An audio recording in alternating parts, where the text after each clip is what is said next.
You are now listening to the Hot Take Hot Box.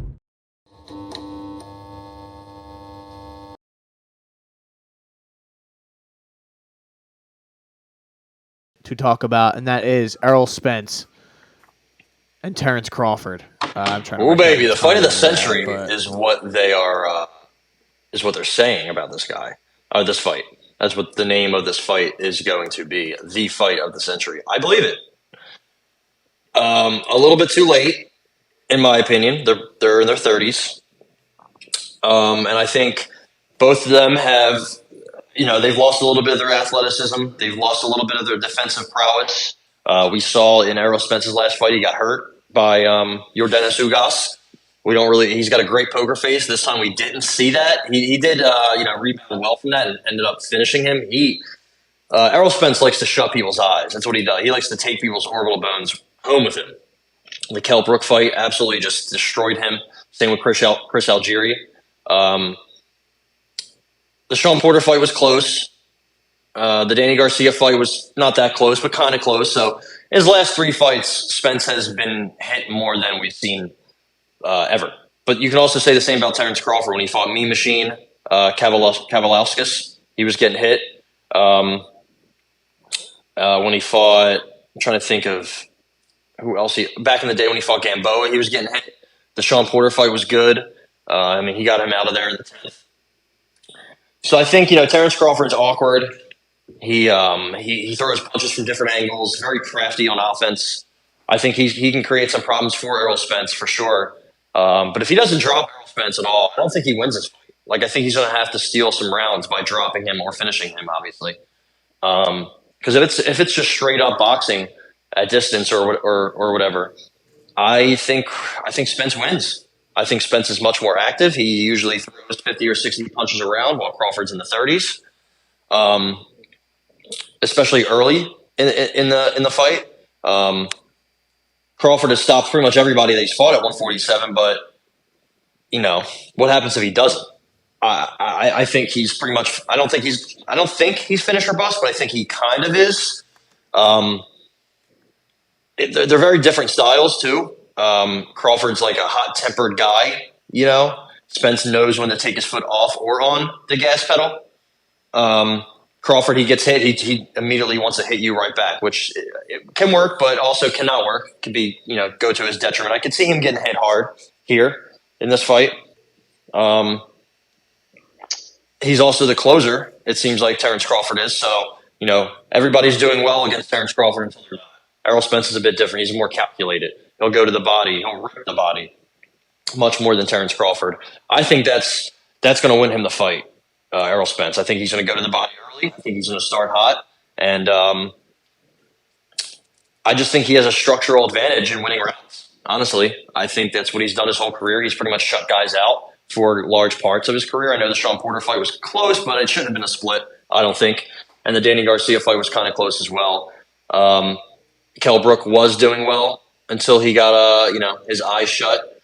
But seeing Spence as the underdog, I've always thought he's the best boxer in boxing. I always thought he was the best welterweight. Crawford moving up doesn't change that to me. The one thing that does kind of concern me about Spence, he has to move up after this fight. Pretty much, he's talked about how this weight cut is bad for him. And a couple of years ago, I remember there was a video. They were like arguing with each other. They were kind of having like some friendly banter. And Crawford said, when I stop this guy, everyone's going to say he was weak and he can't fight at 147 anymore. Now we have Spence coming out and saying, yeah, I can't really do this anymore. It's tough on my body. I'm not the 27-year-old I once was. So that's kind of an issue, right?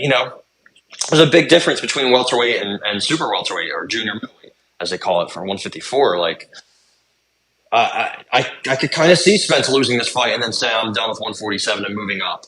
He said he wants this, if there is a rematch, he wants it to be at 154. So I think that could be a potential a wrinkle in this fight. If Crawford hurts him, it's going to be due to Spence being drained and also his defensive issues that have matriculated over the last couple of years.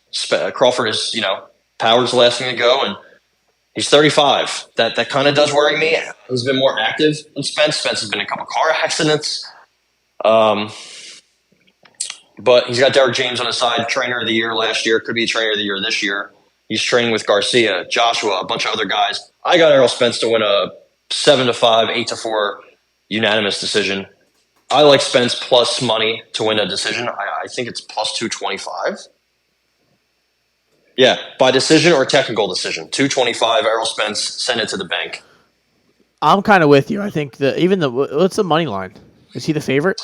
I want to say plus 120. I think he is the underdog slightly still. He's been the underdog the entire time, which I just don't really get it. Like he's younger. I know he hasn't been as active, but this is his division. You know, Terence Crawford has not been a 147 guy his whole career. I know he's pretty much he's stopped everybody at 147 that he's fought. Mean Machine, Kell Brook, Sean Porter, David and Avanesian. Did he fight Amir Khan at 147? I don't believe he did. Yeah, he did. Did he fight Benavidez at 147? He did. Jeff Horn, that should have been at 147. Yeah. Ndongo was at 147. It was not. So the guys he's fought at 147, I don't want to take too much away from them, but Jeff Horn, Jose Benavidez Jr. and Mean Machine, not great guys. It took them nine rounds at least to finish all three of them. 6 rounds to finish Avanesian. So I really think that's the biggest the biggest X factor for me is going to be each guy's chin. Who can eat the other fighter's biggest punches? Who can take it and walk through it and maybe answer with his own? I think that's probably Crawford, but I think Spence is better defensively. He has been, like I said, his chin's been tested more times than usual, but I think he's the defensively sound fighter. I think he is. I like his style more. I think he's stronger, bigger. I think he's going to win the early rounds. I think the early rounds are going to go to Spence, and middle to late, if he doesn't get dropped, I think he's going to be safe. But I could see it going a couple different ways. I could see Spence hurting Crawford in the body. I don't see why not. Crawford has this aura of being invincible, but he hasn't fought somebody like Errol Spence yet. Just like Errol Spence hasn't fought somebody like him. So it's going to be a fucking great fight. I think it still should be. I know they're older, but I still think it should be a great fight. I'm excited. I'm going Errol Spence too. I just like you said. I tend to just like to bet the younger guy anyway, but right. I've always been impressed by, like you said, his kind of defense, and I think he's going to be the quicker guy, right? I mean, he should be. He should be. You never know. Will throw from weird angles and whatnot, but Spence is so technical. I mean, this is a guy who probably should have won gold or at least silver at the Olympics in 2012, I think. I remember watching the USA team. It was Terrell Gaucher, who's won a belt at middleweight or light heavyweight, I think. It was Spence, and it was who's the third American? I can't think of it. Marcus Brown, who fought he fought at light heavyweight, and Gaucher fought at middleweight. All three of them have had very, very good success in their career, and Spence was robbed in the bronze medal match, I believe. Could have that wrong. It might not even be for him. He was robbed in the Olympics. Olympic boxing is just a joke. I remember Roy Jones literally beat the piss out of this Asian fella. I don't know if he's Japanese or Chinese or Korean.